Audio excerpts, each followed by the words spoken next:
Manuel Lombardi, voce, portavoce della famiglia Lombardi, perché l'orchestra realizza una musica molto più importante rispetto all'assolo, e senza la mia famiglia non potrei raccontarvi la custodia di un formaggio storico come quello del Conciato Romano, il pecorino più antico d'Italia. Ci racconti un po' della sua storia e quando ha iniziato a fare questa attività, questo inizio di percorso? Allora, non nasco contadino, ma prima c'è un 2.0, perché vengo dal mondo dell'informatica ed ero a Caiazzo, dove vendevo computer e prodotti internazionali, o meglio, realizzati in Taiwan o dalla Cina. Mi sono poi ritrovato finalmente a divulgare qualcosa invece figlio di una terra straordinaria, di una terra molto felice, nonostante si dica ancora il contrario. Ma a parte questo, per necessità, perché mio fratello ha iniziato questa bellissima attività con mamma e papà, noi siamo stati all'estero, emigranti, negli anni 70, e grazie a questa esperienza belga, mamma ha soprattutto imparato a guardare oltre il proprio sguardo, visionaria, e quando sono tornati qui hanno valorizzato tutto ciò che Castel di Sasso e le campestre. Cosa ti ha spinto a scegliere proprio il Conciato Romano come prodotto principale e perché lo producete? Perché è figlio il conciato di una storia di non gastronomia, ma è un reperto archeo-caseario, è il papà di tutti i formaggi italiani, 2000 anni di storia, pensate un po', prima i Sanniti e poi i Romani, ma la cosa bella è che l'abbiamo a pochi metri, una storia millenaria che però non aveva un vestito trasparente, la famosa carta d'identità dell'etichetta. L'etichetta trasparente è la lungimiranza di mamma, che lei anda ad avere il coraggio e la forza di andare ai distretti sanitari e dire: abbiamo questa eccezionale ricetta, vogliamo renderla visibile, ma soprattutto ne possono soffrire anche le prossime generazioni. Ed ecco che la caparbietà di una donna ha fatto in modo, perché le campestre, la famiglia Lombardi è molto donna, con mamma c'è anche adesso Eulalia, mia moglie, e senza la loro sensibilità e forza non puoi recuperare il vecchio, vestirlo di nuovo e guardare il futuro con ottimismo. Ok. Può raccontarci le fasi principali della lavorazione del Conciato Romano? Latte di pecora, anche se si può utilizzare una piccola percentuale di latte di capra e latte vaccino. Ma il latte viene modellato dopo che, grazie al caglio di capretto, quindi grazie a questo enzima dello stomaco del capretto, il latte diventa forma, da livido a solido. E le forme vengono realizzate da papà Franco, forme che abbiano un diametro tale per poi essere immerse nelle anfore di terracotta. Salatura.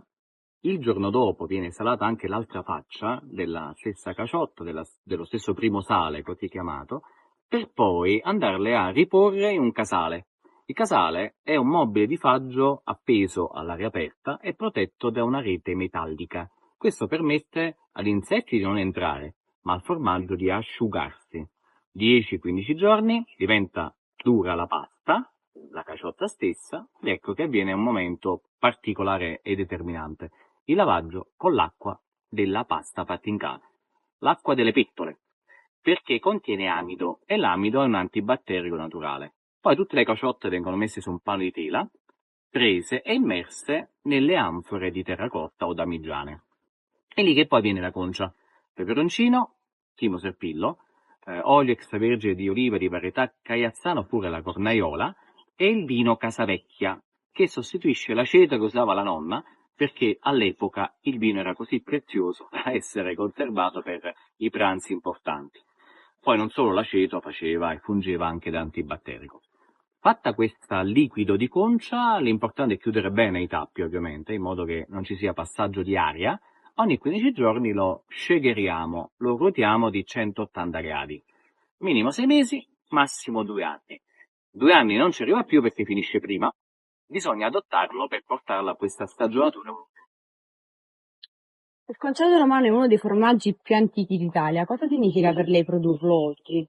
Grande responsabilità, ma soprattutto preservarlo da facili imitazioni, perché non esiste soltanto l'Italian sounding all'estero, abbiamo ovviamente la storia del parmesan o anche della zottarella, che sarebbe la mozzarella, copiata e imitata.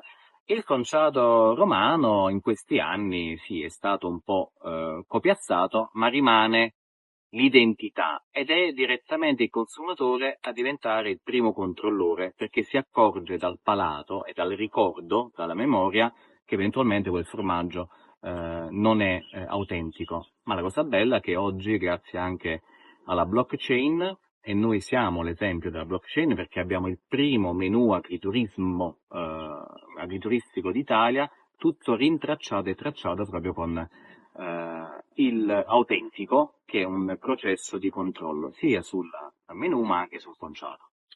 Qual è l'esperienza che cercate di offrire a chi visita la vostra realtà?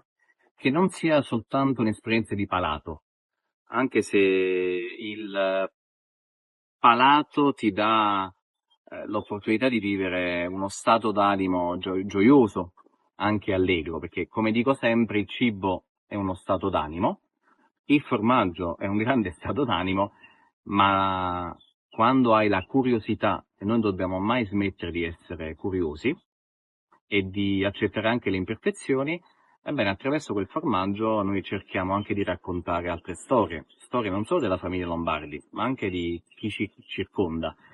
Questo dà anche lo stimolo agli altri a credere e anche a pensare al noi, non io sono. Il noi aiuterà tantissimo, soprattutto il Sud Italia.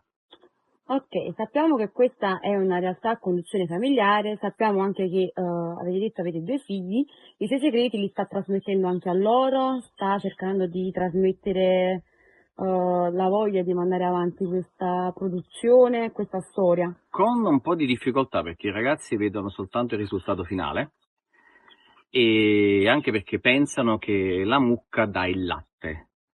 La mucca fa il latte, ma per farlo e per prenderlo devi mettere in una modalità la stessa mucca di poterla mungere. C'è un processo. Dare significa do tutto e subito.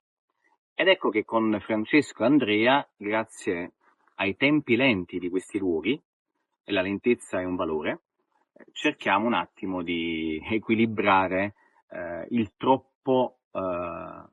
la troppa velocità invece delle cose. Non è facile perché sono anche in un'età particolare, 13 e 16, e fargli capire che i valori sono importanti è la grande sfida dei genitori. Quindi posso dirti che è più facile fare il conciato romano e tutelarlo che fare il papà insieme a Eulalia e la mamma. Ok, ultima domanda, qual è il sapere immateriale che custodisce e che ancora oggi utilizza in questa produzione? È la cultura, la storia e soprattutto il passato da cui non dobbiamo mai allontanarci per capire oggi chi siamo e che cosa vogliamo essere domani.